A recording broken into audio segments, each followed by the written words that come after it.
Hey, small group leaders, Zach here with another practical tip on what it looks like to lead our small groups. Again, with connection and care in mind as we hope to lead our people to live like and love Jesus. And so the question for this time is what does it look like to prepare for questions for small group time? Now, some of you will be going through a book study. Some of you will be going through a book that doesn't have questions. Some of you will be doing sermon-based discussion questions that are available in the bulletin. Others might be doing a video series. There's a diverse availability of different kinds of curriculums, right? So what does it look like to prepare questions? Well, first off, every week we encourage our leaders to pray. Spend a little time each week praying for your group and praying about where God is going to take you during your time. Now, as you do that and as you arrive at the questions, assuming you have questions, the next thing is to think through, which of these questions am I going to use?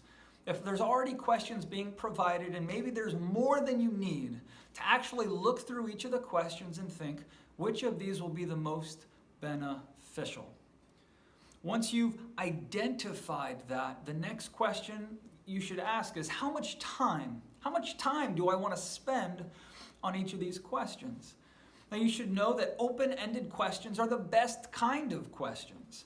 And it's very easy when you ask a yes or no question, right, for things to die off quickly. So as you look through and as you think, how much time do I want to spend on these questions?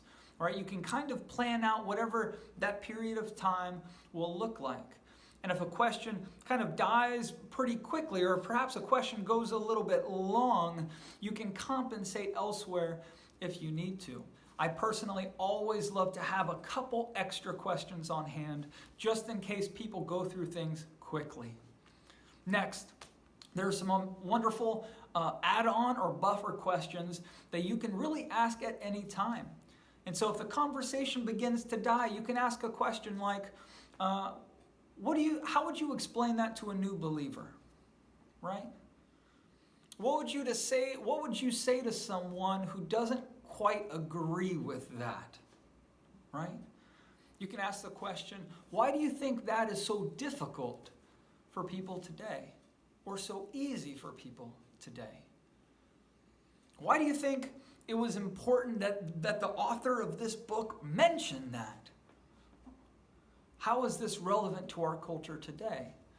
Those are all kind of add-on questions that can elongate or deepen a conversation around a particular topic. And there's more, and you can think through those as well. Now, as you look at your questions, we break them down often into three categories. In our sermon-based discussion questions, we have observe questions, we have process questions, and we have respond questions or application questions. And so when I lead a group through a sermon-based study, we'll ask a few questions that are just meant to get out the details, right? What was said, right? What was he referring to? Let's read the scripture, and we're just going to regurgitate what he says in the scripture, right? To make sure everyone in the room knows what's actually being said. Those goes very, very quickly, but they lay a foundation oftentimes. A lot of studies, Bible studies in particular, will provide a few questions like that. The next are process questions. These are often dealing in people's opinions and feelings, their thoughts or reflections on what the passage has to say. Questions like, what did you think about that?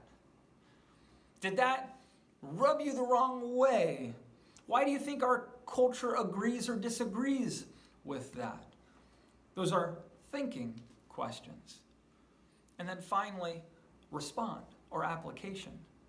And those questions pretty much get at, what does this mean for us tomorrow, during our workday, when we're with our kids, our friends, our roommates, our family? What does this actually look like? How do we respond? How does this truth transform in order to inform the way I live and love others? And so it's very easy to break down questions, if you're coming up with your own, into those three categories. Observe, all right, what does it say? Process, what do you think about what it says? and respond? How does what it says going to change the way that you live? And so those are just a few points on what it looks like to prepare questions for a study for a small group. We'll see you next time.